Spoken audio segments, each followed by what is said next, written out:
Magandang umaga, Pilipinas. Alamin natin ang magiging lagay at taya ng panahon ngayong araw ng Lunes, 29 June 2026. Para sa ating synoptic situation, ang ating minomonitor na low pressure area sa loob ng ating Philippine Area of Responsibility huling namataan kaninang alas 3 ng umaga sa layong 495 silangan ng Surigao City, Surigao del Norte. Ito ay may katamtaman o medium chance na maging isang ganap na bagyo sa susunod na 24 oras. Samantala, itong southwest monsoon naman ang siyang patuloy na nakakaapekto dito sa western section ng Southern Luzon.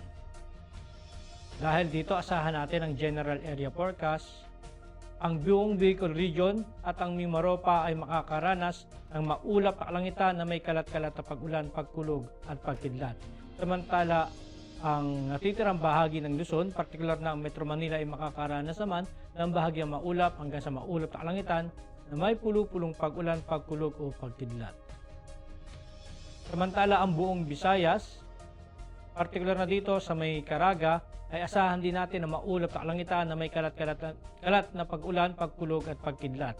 At sa natitirang bahagi ng Mindanao naman ay makakaranas naman ng bahagyang maulap hanggang sa maulap na kalangitan na may pulo-pulong pag-ulan, pagkulog o pagkidlat.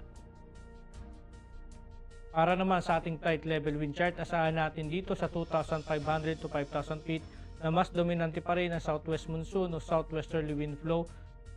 At dito naman sa may Visayas at Mindanao ay asahan naman natin na variable yung hangin. Asahan naman natin ang taglay na lakas ng hangin lalong-lalo na dito sa may Luzon, ang 10 to 25 knots, lalo dito sa may malalapit sa may baybaying dagat.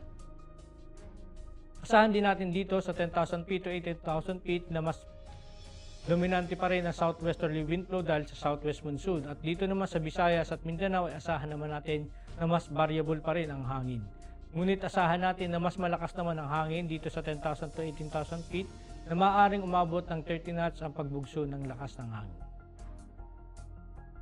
Para naman sa impact sa flight operation, dulot nga ito ng low pressure area dito sa Visayas, Bicol region, Caraga, Quezon, Oriental, Mindoro, Marinduque at Romblon. Ang main hazard dito ang developing circulation bringing cloudy skies and variable winds. Asahan naman natin ang impact nito sa rotary and VFR operations may be restricted due to variable surface winds and reduced visibility, expect light to moderate turbulence. Sa fixed wing naman, asahan natin ang intermittent rain under cloudy skies may cause minor delays and IFR approach likely. Dito naman sa natitirang bahagi ng Mimaropa, dulot nga ng southwest monsoon, asahan natin ang main hazard ng moist southwesterly flow producing rains and gusty surface wind. Ang impact naman dito sa rotary, asahan natin ang reduced visibility and gusty wind, limit BFR, and low altitude operations, wet helipads, increase operational hazards. Sa fixed wing naman, asahan natin ang operations may experience delays or cancellation due to slow ceilings, turbulence, and wet runway conditions.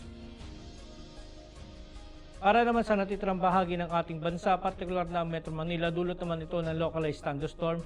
Ang main hazard dito ang afternoon convective development producing gas fronts and heavy rains. Ang impact naman nito sa rotary and downburst, strong gas and reduced visibility o significant hazard, avoid flight in Charlie Bravo activity. Sa fixed wing naman, asahan natin ang severe turbulence and wind shear likely during arrival and departure phases. Aircraft na experience temporary delays or require diversions.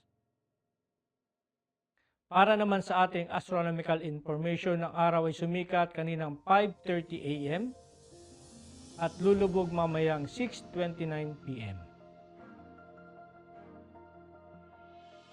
Para sa ating moon illumination, meron tayong 99% increasing at asahan natin bukas sa ganap na 7:57 AM ang 100% full moon. At para maging updated sa lagay at taya ng panahon, ipalo lang ang aming social media accounts ng Air Force Weather Center.